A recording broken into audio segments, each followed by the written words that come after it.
Conversa entre amigos de António Marcial e Diamantino Teixeira.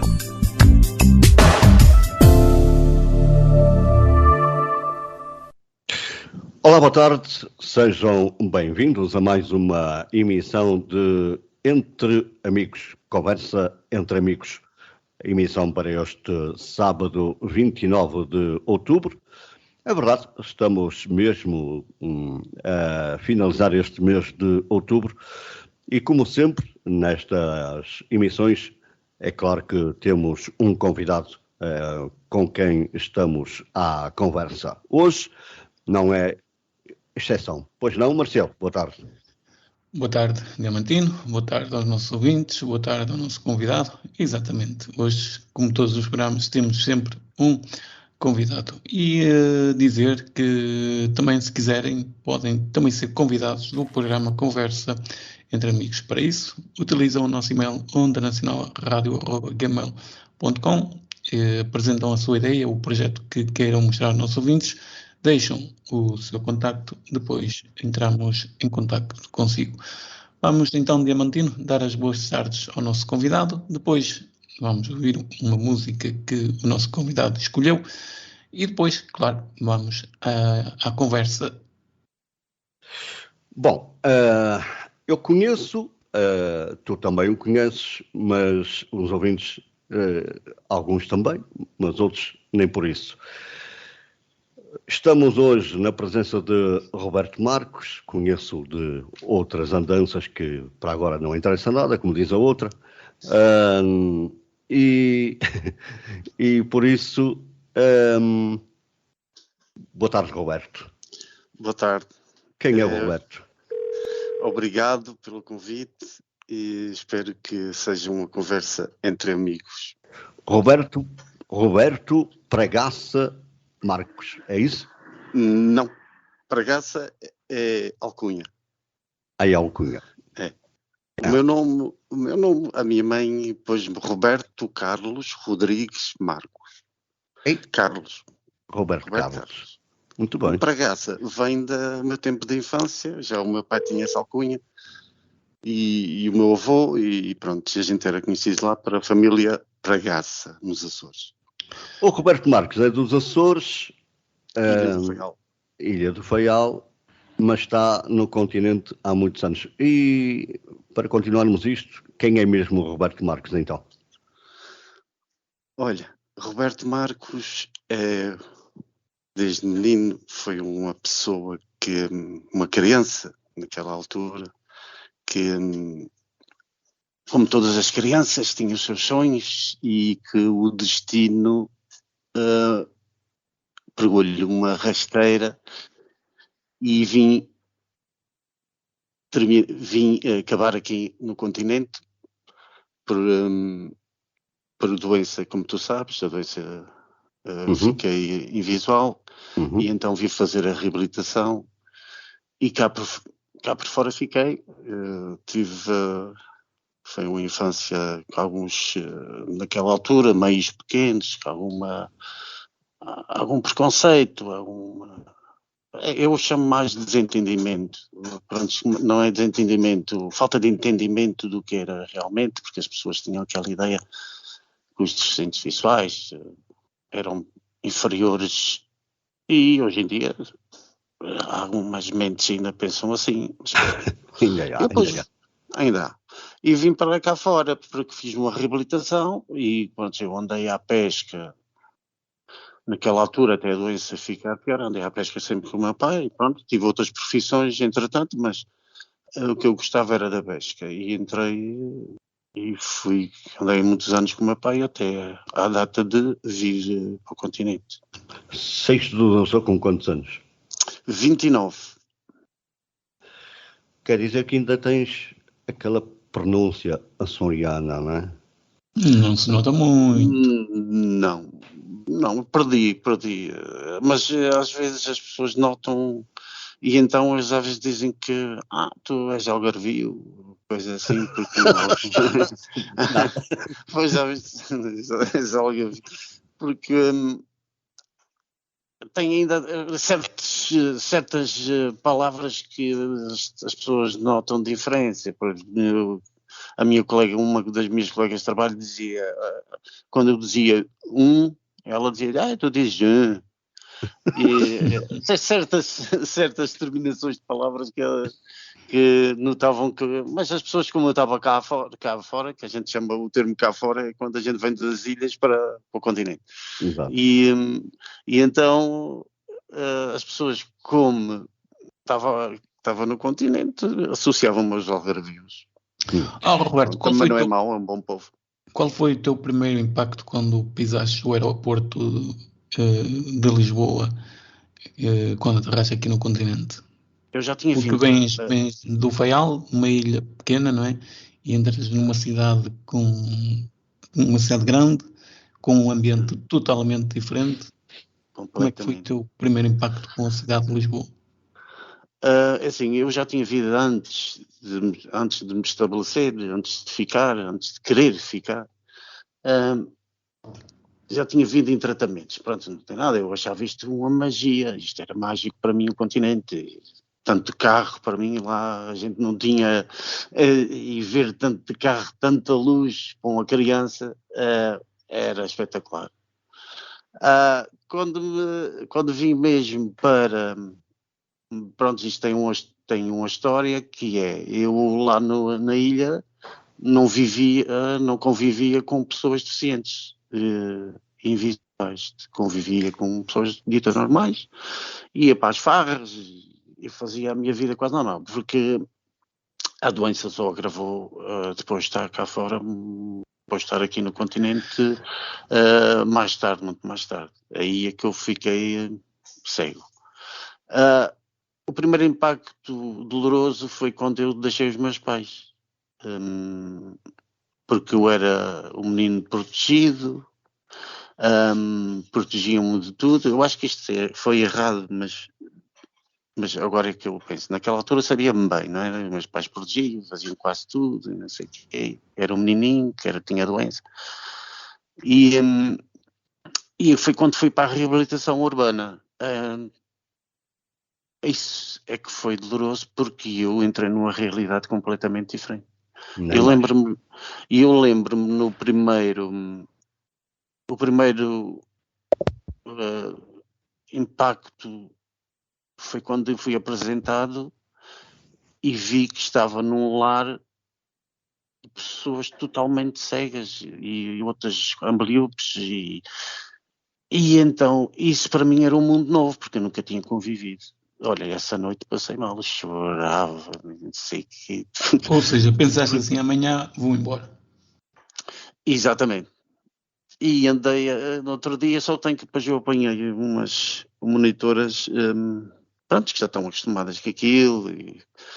E então foi muita ajuda dos outros, dos cegos que estavam lá, porque eu comecei aqui na realidade porque isso ia ser o meu... não levaria talvez muitos anos, ia ser a minha realidade, ser cego. E eu estava ali para aprender certos truques, como viver, como ser cego, como locomoção, mas nessa altura até eu ainda via um bom bocado, não tive locomoção, mas tive atividades da vida diária, tive aquilo que vocês provavelmente devem conhecer. E o impacto depois levou 2 dias, mas depois comecei a conviver com o pessoal e vi que isto era completamente errado, porque eu também tinha essa concepção, essa ideia que os cegos eram para estar em casa, estás a perceber? Que eu não convivia com as pessoas cegas. E a realidade foi dolorosa, o primeiro impacto. Eu vou ser assim? E depois, com o tempo, isso foi mudando e hoje em dia sei que qualquer cego pode fazer a sua vida normal, tirando algumas barreiras, como vocês sabem, que haja que corrigir. Por norma nós corrigir, desculpa. Não faz mal. Por norma abrimos estas emissões de conversa entre amigos com música. mas hoje, até porque a conversa é isso mesmo, no fundo mais interessante, é o que nos traz aqui. E por isso vamos retardar a música o mais que pudermos, mas o que é que se tivesses que voltar aos Açores agora, já neste instante, fazias isso com grado ou com algum custo? Com agrado ou com algum custo? Assim é que é. Estás a falar de, fazia o quê? Voltando atrás? Ou seja, não, se tivesses que voltar aos Açores para viver lá agora, neste instante, fazia-lo com agrado ou com algum custo? Não ia. Primeiro não me passa para a cabeça viver mais nos Açores. Tive a oportunidade e não quis. Tive apoios para montar uma coisa de artesanato e não quis. Porque mesmo não parecendo, o nosso íntimo guardou ali umas mágoas profundas da discriminação, estás a perceber? Certo.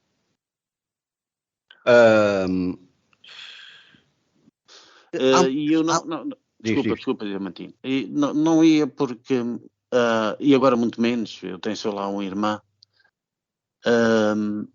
não ia porque os meus pais também faleceram e mesmo, pronto, já constituí família cá fora, e a minha casa é aqui e a pé da minha família.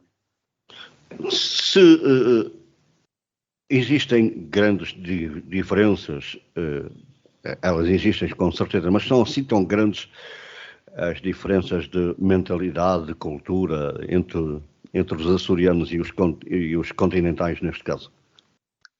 É assim, isto não tem uma resposta concreta, porque eu estou a falar da minha realidade. Pode haver pessoas deficientes que se sentem bem lá e tiveram outro enquadramento, outra vivência. Claro, é a tua opinião, claro, é a tua opinião. Sim, e então eu lá vivia num bairro de pescadores e sabes como as crianças são cruéis, eu chamo sinceras, cruéis, a verdade às vezes dói. Ui. E então as crianças chamavam de tudo menos de coisa, e até a gente era amigos, mas depois juntavam, chamavam cegueta, e pitosga, e não sei o quê. E eu a partir daí que eu tive a consciência que era diferente dos outros, eu tornei-me uma criança revoltada. Claro. Eu não chorava, eu pegava numa pedra e partia a cabeça aos outros. não me punha a choramingar, não é? E então tornou-me assim, talvez um bocado revoltado, e essa mágoa foi ficando, estás a perceber? E alguns preconceitos das pessoas lá do bairro que tratavam coisa, e isso ficou. E pronto, eu tenho uma ideia lá das pessoas, que não eram todas, mas muitas erradas, talvez, mas é o meu sentimento que eu guardei e por muitos anos, e acho ainda que não vivia, não vejo a viver lá, porque foi cá fora que as pessoas me trataram como gente dita normal, pronto, estás a perceber? É diferente, aqui havia muita gente diferente. Antes de... Também não os culpo, desculpa lá. Eu peço ao Narciso o favor de, se puder cortar o microfone, obrigado. Antes de continuarmos esta conversa, porque os ouvintes não conhecem, mas eu conheço, o Roberto é um rapaz que tem, nesta altura, 53, creio. É isso. É um rapaz alto, quase consegue tocar a lua com a cabeça, mas para além descrever umas coisas, e é isso que nos traz aqui também, tem outros hobbies. Quais são, Roberto? Além de escrever. Do que é que gosta, Roberto? Música, futebol, enfim. Futebol gosto muito e já gostava. Eu cheguei a jogar nos júniores do Sporting da Horta. E eu era considerado um belo jogador. Pronto, isto ficou para trás. O meu futuro não me via atrás de um computador. E dou graças a Deus de ter emprego e essa coisa. Mas eu via mais como um pescador, um comandante de um barco. Eu tinha objetivos de tirar uma carta alta para andar com patroleiros, se fosse preciso, e não sei o quê. Mas, ou seja, Roberto, desculpa lá interrompendo, quando eras criança era esse o teu pensamento, andar no mar, como tu já agora a descrever, não é? Era, e eu adorava o mar. Aliás, vivia ao lado do mar, vivia pronto, sabes, os Açores, uma ilha, pronto, e a gente vivia mesmo a pé de uma praia, que era só descer a rua, tínhamos o barco, descíamos a rua e tínhamos lá a praia, o cais, as docas. Eu gostava de ver os atoneiros descarregar. Eu andava a tomar banho, era no cais, junto às traneiras. Até os turistas, às vezes, aqueles que vinham, enviavam moedas para a gente mergulhar e apanhar a moeda na água antes de chegar ao fundo. Pronto, eu ainda via coisa. Mas a minha grande era seguir aquilo que o meu pai. Eu andei sempre na pesca, andei pelo menos 15 anos seguros na pesca, conheci outras profissões, tive outras, pronto, que me valeram muito no futuro, que à altura era futuro, e era seguir a pesca, e como disse a vocês, era agora depois da doença, naturalmente que foi-me vedando esses sonhos e pronto, e a gente tem que enfrentar, mas foi difícil sair da ilha, foi difícil. E ainda hoje eu sonho a pescar, não sei o quê e tal, e gosto de pescar, e um dia que for passeio à ilha vou lá pescar, mesmo não vendo, eu ainda sei pescar. Ou seja, o mar é a tua vida, é isso? O mar, eu tenho o mar dentro de mim, porque eu nasci praticamente dentro do mar. Estás a perceber as ilhas, como é que é as ilhas, não é? Claro, não é? E então mais os pescadores, porque há os agricultores, estão mais no campo e coisa, mas a gente vive ali na água, a água é tudo, é o nosso sustento, é a nossa alegria, é o nosso convívio, é o nosso tudo. Roberto, depois vais para o continente e inicias também o teu processo de formação, não é? Fizeste várias formações. Hoje sei, acho que não estou enganado, que és telefonista, ou seja, também... Não, já não sou. Já não és? já não sou telefonista. Eu tive telefonista até uma certa data, estava ali no tráfego. E depois extinguiram o cargo de telefonista e eu fui para o Campo Grande, para a sede, para o edifício central, pronto. E então surgiu uma oportunidade de eu trabalhar a responder mails, estás a perceber? Eles têm lá um técnico de e-mails, estou no departamento de gestão documental. Estamos a falar da Câmara de Lisboa. Para quem não está devidamente esclarecido. E pronto, e depois subi a assistente técnico, eu era assistente operacional, subi a assistente técnico, por via de concursos, e gosto mais de que ser telefonista, gosto mais de responder às dúvidas das pessoas e a pedidos de serviços, e a gente responde através do mail. Já sabemos que tens alguns hobbies, a música, o mar como a tua vida, o futebol. Golbol até há pouco tempo. Golbol até há pouco tempo. Não sabendo o teu clube, ainda assim, tens certamente um clube preferido. Tu sabes? Eu prefiro não saber. Estou a brincar. Estou a brincar. Como é que nasce o Roberto, escritor? Isto é uma história gira. Isso é um outro hobby escrito, não é? Outro óbvio. Isso é um hobby que eu hobby. escrevi muito. Teve uma fase que escrevi. Agora não entanto, porque a vida não permite, não é? A pessoa trabalha por turnos.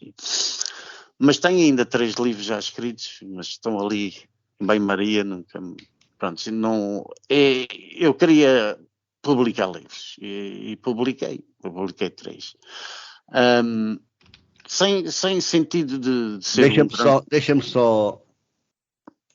Deixa-me dizer, os livros que publicaste, este Sempre Te Amei, correto? Sim. O Roberto Marcos, A Verdade dos Outros. Também. E publicou uma antologia. Qualquer coisa para a antologia, foi este, não é? Foi um conto para uma antologia que era Iminente Fim. Marco, Roberto, foi difícil, fácil? Como é que lidam dizer também que o Roberto também chegou, agora já há muito tempo que não leio, mas o Roberto também chegou a ter no Facebook, também chegou a escrever muito neste momento. Como ele disse há pouco, por via de falta de tempo não tem escrito, mas se vocês procurarem no Facebook pelo Roberto Marques, vão encontrar muita coisa escrita por ele. E eu vou confessar-vos o seguinte, eu li coisas do Roberto, eu tenho que confessar o seguinte, na verdade, li coisas fantásticas, não encontro um outro termo, coisas que me deixavam em pele de galinha e que eu devorava do princípio ao final e voltava a ler, sem qualquer problema, porque eu deliciava-me a ler aqueles textos, aqueles contos. Eram fenomenais, eram espetaculares. Mas estou a dizer como é que nasce o Roberto, escritor? Olha, isto foi... assim, eu teve uma fase da minha vida que eu devorava livros, de ler livros. Quando começou a aparecer os primeiros ecrãs, os primeiros leitores de ecrã, pronto, eu comecei tarde a mexer nisso. Vocês estão a ouvir? Sim. Eu estava a ouvir tão silêncio. Não. E então, através de um amigo meu e o José Martins conhece bem, o João Pereira, a gente trabalhava juntos e ele foi-me passando assim, textos de livros, eu não sei o quê. E depois eu fui lendo primeiros contos e não sei o quê, e depois devorei quase tudo. Li aquilo tudo do Consalic, li tudo de enormes escritores, e há 2 ou 3 que para mim que são os livros que eu não me esqueço. E então o que eu não me esqueço mesmo é como é que é aquele da Daniel Defoe, Robinson Crusoe. E então esse livro marcou-me. Podendo dizer que é um homem sozinho numa ilha, não sei o quê, mas aquilo tem muito de pensamento, tem muito de coisa, e eu adorei aquele livro. E tem outros que gostei muito. É interessante que eu lia mais escritores estrangeiros. Nada contra os escritores portugueses, claro. Os escritores portugueses que gostava de aprender muito a descrever personagens com o Eça de Queiroz, nos livros dele, ele escrevia aquilo tudo ao pormenor e muito bem, aprendi a técnica, embora os meus personagens não vão tão ao detalhe como ele. Ainda bem que não vão. Que não vão tão ao detalhe, eu faço só assim um resumo da aparência da pessoa e eu acho que depois é um bocado maçudo. E então começa com o João Pereira, portanto, de ler, eu começo a escrever. Olha, eu começo a escrever um livro que ainda tenho aqui sem publicar. Primeiro que eu chamei um nome, que eu já contei isso em privado ao Argentino, que era, ou então o nome que eu pus, que era A Grande Besta de Carga. Ou foi grandíssima besta de carga. Era uma coisa assim.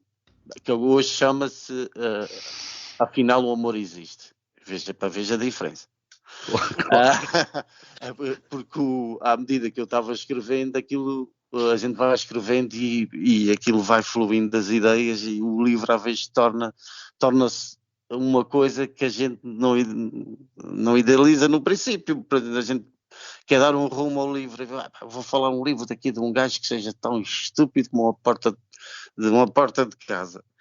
Mas foi andando e depois eu próprio, o autor, foi modelando o personagem. E então está aqui, teve para ser publicado, teve horas de ser publicado, mas depois a editora, à última da hora, houve um problema lá com os administradores e tudo, e aquilo depois tiveram que vender a editora, que é a Alma Lusa, e não foi. Também não insisti mais, está ali. Roberto, o autor, o escritor, encarna no personagem principal, ou seja, há um personagem principal do livro, mas sim. O autor revê-se, ou seja, consegue encarnar nesse personagem principal. Se eu escrever na terceira pessoa, não, mas se for na primeira pessoa, eu a falar pelo autor, a gente tem sempre a tendência de pôr muito dos nossos pensamentos, estás a perceber? Das nossas ideias, dos nossos pontos de vista, não sei o quê, mas como dizia Fernando Pessoa, o poeta é um fingidor, e a gente também tenta pensar, tenta adivinhar o que os outros pensamentos, estás a perceber? Pôr no autor outro tipo de pensamentos. Não gosto muito, porque depois fica desvirtuado um bocado. E cada qual tem a sua técnica, a sua maneira. E eu então gosto mais de escrever na primeira pessoa, ele próprio a descrever. Mas tem livros na terceira pessoa também. Pronto, eu queria escrever, estás a perceber? E depois a gente, quanto mais escreve, vai aperfeiçoando. Por exemplo, o primeiro livro, eu acho que é uma escrita um bocado naif, mas foi, olha, foi publicado. Eu queria publicar, andava em públicas para publicar o primeiro livro, não sei o quê, sem intenções de ganhar dinheiros, nem nada. Eu não queria pagar. A tua, ou seja, a tua abordagem às editoras foi fácil? Foi complicado? Alguma vez pensaste em desistir?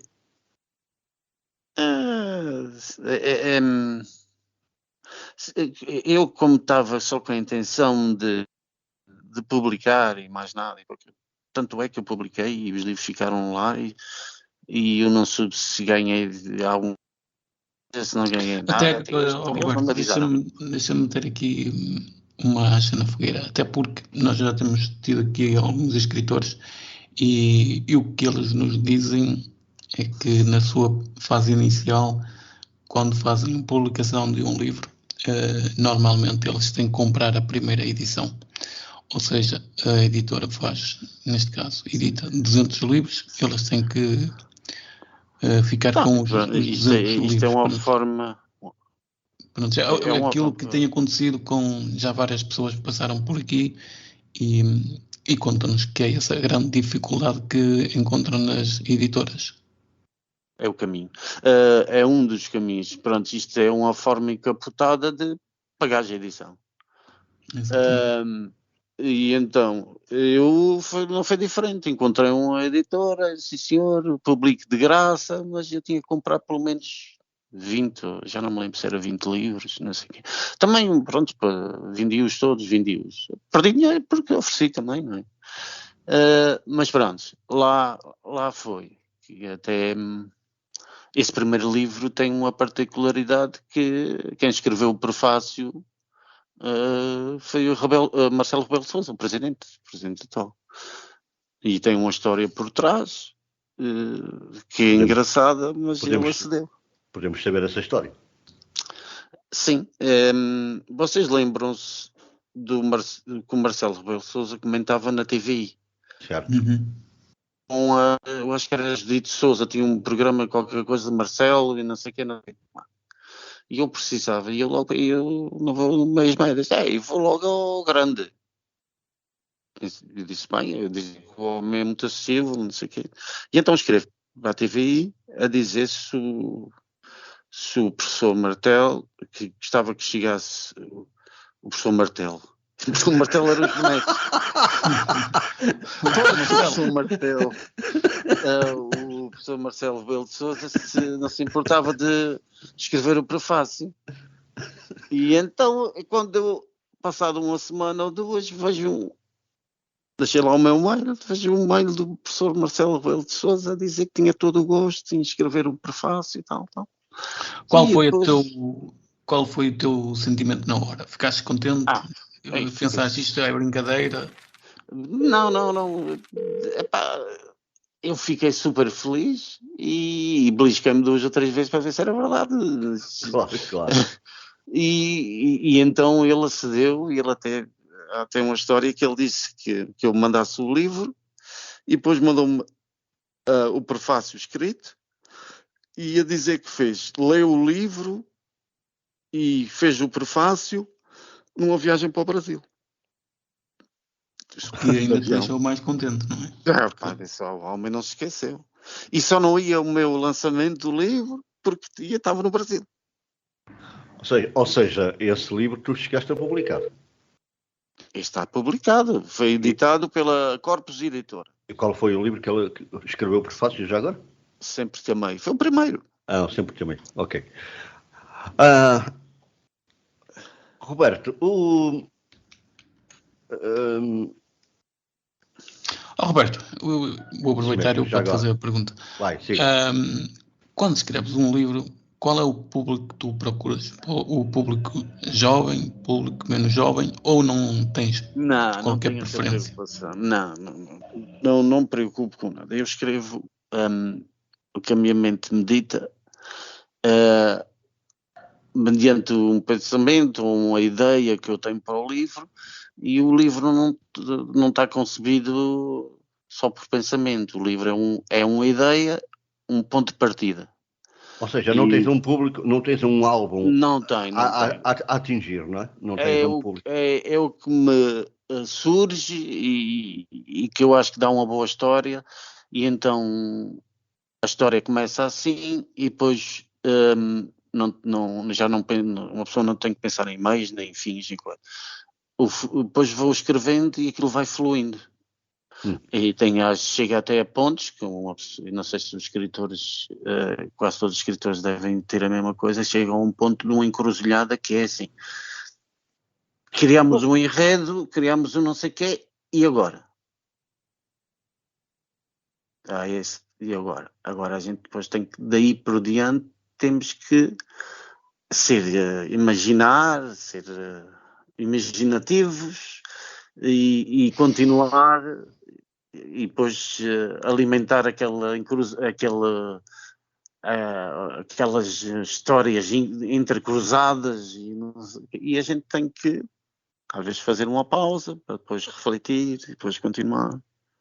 Roberto, e qual é a reação das pessoas que tu vais encontrando e que te falam dos teus livros? Roberto, eu li o livro, gostei, não gostei. Assim, qual é a reação do público? António, assim, estes livros foram todas as pessoas que leram o meu livro gostaram. Também eu acho que eles não iam dizer que não gostaram, não é? Chegava para mim, não gostei nada do teu livro, eram pessoas amigos e não sei o quê. Pronto, sim, mas mais ou menos quando falas com as pessoas tens mais ou menos a percepção de se a pessoa gostou ou não. No prefácio do professor está lá escrito, ele diz que era uma escrita que prendia, que não era maçudo. Por isso os meus livros nunca são muito extensos, não têm 400 páginas, sou mais incisivo, mais direto, mais pronto. E se a história acaba com 50 páginas, é ali que acaba. Não vou inventar mais coisas. Como é que te defines como escritor, Roberto? Como escritor eu defino como Ou seja, um aprendiz. Sou um aprendiz. Duas perguntas numa só. Consideras-te um escritor e como te defines? Escritor. É assim, eu sou escritor porque escrevo, não é? Há algumas coisas, já publiquei algumas coisas, mas tem muito para evoluir e pronto, o trabalho não deixa, porque o escritor é uma aprendizagem constante e a gente vai criando o nosso próprio estilo de escrita. Isto requer muitos anos, não é? Por acaso que há pessoas que escrevem há muitos anos e os livros só têm sucesso anos e anos depois. Por exemplo, tu para escreveres conseguias, sei lá, durante a noite estavas na cama, lembravas de uma coisa qualquer, levantavas-te, ias para o computador e escrevias, era assim? Não, que eu... dormir é dormir, não? Isso para mim só sim sonho aparecesse no outro dia, não lembrar-se, mas era geralmente de dia. É quando eu me dedicava a pensar numa história. Por exemplo, estes contos que tu falaste. Eu tive uma fase da vida que trabalhava telefonista e aquilo tinha poucas chamadas, pá, tinha muito tempo livre. E eu fazia um conto durante os tempos livres. Pronto, está feito um. No outro dia era a mesma coisa. E lembras-te da altura que eu era quase todos os dias que me mandava um conto para... Lembro perfeitamente. E aquilo surgia, a ideia, e lá vai tudo. Não percas a ideia, tumba. Eu falo isto porque eu pessoalmente, eu consigo raciocinar melhor de noite do que propriamente de dia, mas admito que haja perfeitamente o contrário. Eu trabalhei muitas horas de noite na pesca e tudo, mas quem me tira à noite não sou como é que se chama, notívago. Não sou nada disso. Roberto, gostavas de ser um escritor profissional? Eu gostava de viver da escrita. Ou gostavas de viver da escrita? Era um sonho. Isso é que era um sonho. Era um dos sonhos. Já perdi o sonho do mar? do mar, mas este pode ser realizável. Vou-me reformar, nem que seja aos 80 anos, ainda deve ter as mãos para escrever. Mas gostava de viver, por acaso, da escrita. Gostava. Roberto, falaste ter um que público andas... fiel, estás a perceber? Há pouco falaste... E se calhar tenho, mas... Falaste que andaste no mar. O mar nunca te serviu de inspiração para a escrita? Se tu reparas bem, se tu lês os meus livros, os que estão publicados, a maior parte deles é no monte. É verdade. mesmo os contos. Exatamente, a maior parte dele não fala nada de mar, nem coisa assim, é monte ou cidade. E eu imagino, não sei porquê, porque o meu pensamento vai muito para as montanhas e para as aldeias perdidas e para as pessoas iletradas, para as pessoas que não analfabetas, e criar ali um pensamento, um conto que faça refletir as pessoas. Eu não escrevo contos de cor-de-rosa, que é amores. Não, pode aparecer o amor, mas o final tem que fazer as pessoas refletirem. Estás a ver? A intenção é essa. Os teus finais têm sempre um final feliz. É. Tenho quase sempre, porque eu sou otimista por natureza, não vou abaixo assim. Eu sou otimista, eu acho que... Ou seja, durante o livro pode acontecer morrer, mil e uma coisas. pode morrer muita gente, mas há sempre um final feliz, é isso? Sim, eu tento pelo menos, mas já vejo já contos que não me levam a isso, não é? Eu tenho 2 ou 3 que não levam a isso. Eu encaminho para um final feliz, mas a gente sabe que há finais muito, muito tristes, e eu tenho vários contos que o conto por si não me encaminhava para isso. E então ficou assim. Não posso desvirtuar, senão depois tinha que mudar todo o texto para aquilo de terminar de outra forma. Não, pronto, foi o que deu e é o que fica. Antes de passar a palavra ao Marcelo, resta dizer que estamos já nos últimos 18 minutos desta emissão de Conversa Entre Amigos. Já sabe que este Conversa Entre Amigos acontece sempre aqui, aos sábados, em www.ondanacional.com. Antes do Marcelo te colocar outra pergunta, tenho aqui uma que... a partir de que idade é que sentiste essa tal tua vocação, sei lá, digamos, vocação, sim, para escrever? Tens que repetir, porque tens que repetir. A partir de que idade é que sentiste vocação para escrever? Eu já escrevia. Eu não escrevia, não é? Nunca me passou para a cabeça escrever livros. Eu gostava, era muito imaginativo, e ainda o sou hoje. E então, só mesmo quando me estabeleci aqui no continente é que tive essa de escrever papel, porque passar pelo papel, todos os livros têm um bocadinho de mim, têm um bocadinho da história, da minha vivência de vida. Se calhar é melhor arranjares aí uma outra posição, porque está a ficar com alguns cortes, ainda assim estamos a ouvir razoavelmente, mas... Vê lá agora, está tudo bem? Parece que sim. Continua, desculpa. Está bom assim? Está. Pronto. E a pergunta era... a partir de cada explicação para ser escrito assim.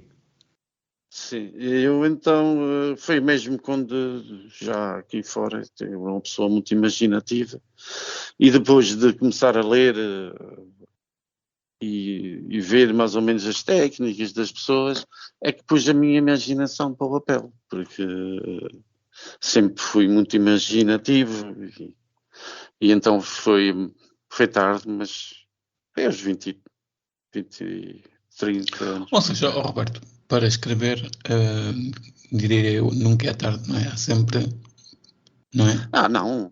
As pessoas que têm vontade de escrever é um ato de... É um ato de liberdade. De liberdade, descontração até, por exemplo, desabafar. A gente, tu não vais publicar um desabafo que tu tens no dia a dia. Sim, mas podes escrever e guardar para ti e um dia pegar nele. E desabafas no caso de andar aos gritos com a outra pessoa, desabafas para o papel e... Eu desabafo muito para o papel, principalmente em termos desportivos. Nossa Senhora! Coitado do papel. Em termos... Mas... escrever faz muito bem. E isso também. Faz. Qual é o tipo de escrita para a qual... Qual é o tipo de escrita para a qual estás vocacionado, Roberto? Poesia. Pois, gosto muito. Eu tenho livros publicados também de poesia. Não sei se você sabe, mas eu tenho. Onde é mesmo a tua praia? Eu gosto de contos. Eu gosto muito de contos, porque até os meus livros são pequenos. Eu gosto de contos porque é uma maneira fácil e mais direta de expor um assunto. O conto, pensando que se as pessoas pensam que o conto é fácil de fazer, não é, porque o conto tem que ter condensado tudo que muitos livros de 400 folhas tem técnica de escrever o conto. E não é, julgo eu que não é qualquer uma pessoa que escreve um conto e aquilo fica uma ideia assim em poucas linhas. Há muitos professores aí, eu chamo professores, são pessoas que escreviam contos antes, já morreram muitos, estes são estrelas a escrever com. Escreves um livro.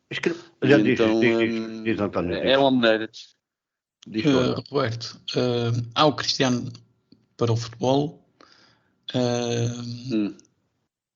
Em quem é que tu, ou seja, quem é o teu Cristiano da escrita para ti? Se é que tens assim, algum escritor? Assim, eu gosto de muitos, mas tem um que eu gosto muito que é o Ken Follett, mas eu gostava de escrever como ele, assim, eu gosto muito de Jorge Amado. Tem os livros principalmente aquele livro que eu li, que eu gosto muito, dos Capitães da Areia. Aquilo é uma escrita muito fácil de leitura, muito, muito bonita. E eu, se fosse para escrever, gostava de ser como ele. Como me diz, gostava de ser como o meu pai. E ele é muito, Jorge Amado, a escrever, é o mestre. Roberto, ele ainda é mestre porque ele deixou lá a sua obra, não é? Escrever um livro é como é como educar um filho, fazer um filho, chama-lhe o que quiseres. É isso? É o nosso menino. Fizemos aquilo com tanto amor, a gente quando o vê publicado, mesmo sem interesse, as pessoas dizem assim, tu não vais ser famoso, não sei o quê, mas eu não importa ser famoso, e eu escrevo aquele livro, mas quero pô-lo no público, nem que sejam 1 ou 2 pessoas a ler. E a satisfação do escritor é que, nem que seja uma pessoa a ler, a gente quer pô-lo cá fora. São as nossas ideias, o que veio do nosso interior, as nossas emoções, está tudo ali num livro. O livro alberga o estado do autor, o estado emocional, o estado eufórico, o estado de alegria, e o livro vai acompanhando esses estados todos, e a escrita modifica-se conforme o estado do autor. A gente não somos robôs, a gente não pode escrever um livro e já ter o princípio, meio e fim, e não dar vida a ele, não dar emoção, não dar. Isto depende do autor. O autor de uns dias está eufórico, mais alegre, outro dia mais triste, e aquilo vai acompanhando. Se vocês lerem um livro do princípio ao fim, de um bom autor, vocês veem que aquilo é emocional. Ele pôs muito do seu sentimento naquele livro. Estamos já a entrar nos últimos 10 minutos desta conversinha. Sem verdade. Música. Sem música. Se calhar vamos guardá-la mesmo para o final, mas se der tempo. Qual foi o livro que te deu até hoje mais gozo escrever? Na Verdade dos Outros. Esse foi o que me deu. É o segundo livro editado. Pela mesma editora. Então não és daquelas pessoas que dizem que não há amor como o primeiro. Não é o primeiro. Não. O primeiro foi perder a vergonha. Estás a perceber? O primeiro é perder a vergonha. O segundo já já reflete um pensamento que tem a ver com a Bíblia, com o seguimento de igrejas, o preconceito, depois já has de ler, não sei se já leste, o preconceito bíblico, o preconceito de religiões, e lá está, que também começa no campo. Lá o rapaz que era discriminado, era um filho de um bêbado, e depois... Roberto, esta Verdade dos Outros é uma história que se passa onde? Olha, essa história passa-se, como eu disse, numa pequena aldeola, que eu às vezes não ponho nomes uma terra do interior, uma aldeia, pronto. Ou seja, um açoriano vem escrever uma história, que é, não é, este livro, vem escrever ao continente, numa aldeia de Trás-os-Montes, ou... É assim, eu sabes porque é que eu não gosto de pôr nomes, aldeias que já existem, ou invento, porque a história e o meu pensamento pode ferir suscetibilidade. Exatamente. E então é assim, não vou pôr aldeia, não sei o que mais, e depois pôr um pensamento que as pessoas são retrógradas, que são racistas, que são aquilo, e depois aquilo fica associado àquela aldeia. E o que eu não quero é conflitos. Senão estou a pôr carimbo, estou a criar um carimbo para as pessoas daquela região, e isso não gosto, não é. Acho que ou seja, esta história passa numa aldeia do nosso continente. Do lado do interior, sim. Do interior. Não interessa a aldeia, mas é. Mas eu sou fascinado por montanhas e não sei o que, vai sempre parar lá. Eu também tenho escritos da grande cidade e coisa, mas. E tem dos Açores, mas não estão publicados, tem 2 dos Açores. Por exemplo, os Açores e Continente, que é aquele que, como é que é o nome? O amor, como é que é? Aquele que era a besta de carga, mas afinal o amor existe, ou não sei o quê.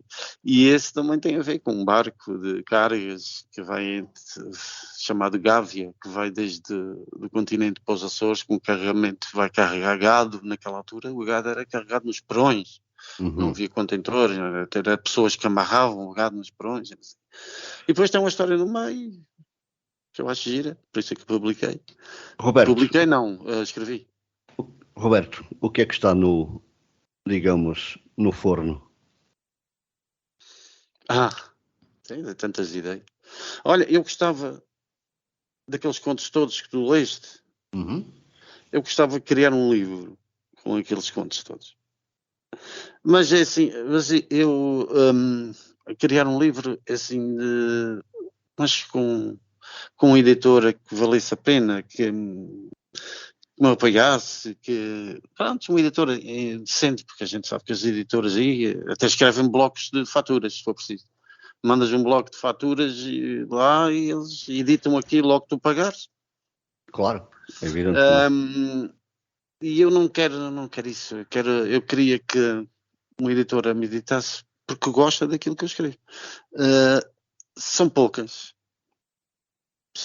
porque há mais este mundo da escrita, e então em Portugal. Há muita gente a escrever, não é, Roberto? Eu tive propostas do Brasil para escrever no Brasil. E era muito mais barato, e editoras conceituadas.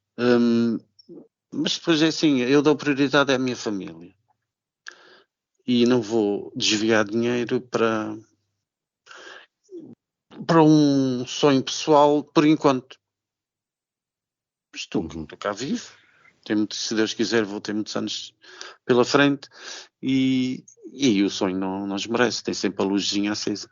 Roberto, uma perguntinha rápida. E é assim.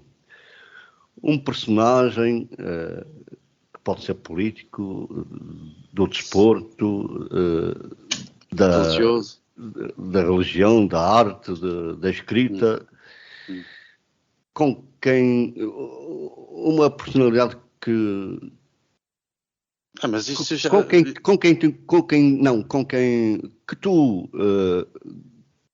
que tu gostes pessoalmente. Que identifico, não, que eu gosto, é Jesus Cristo. Pronto. Roberto, olha, estamos 5 minutinhos, não é ainda as despedidas.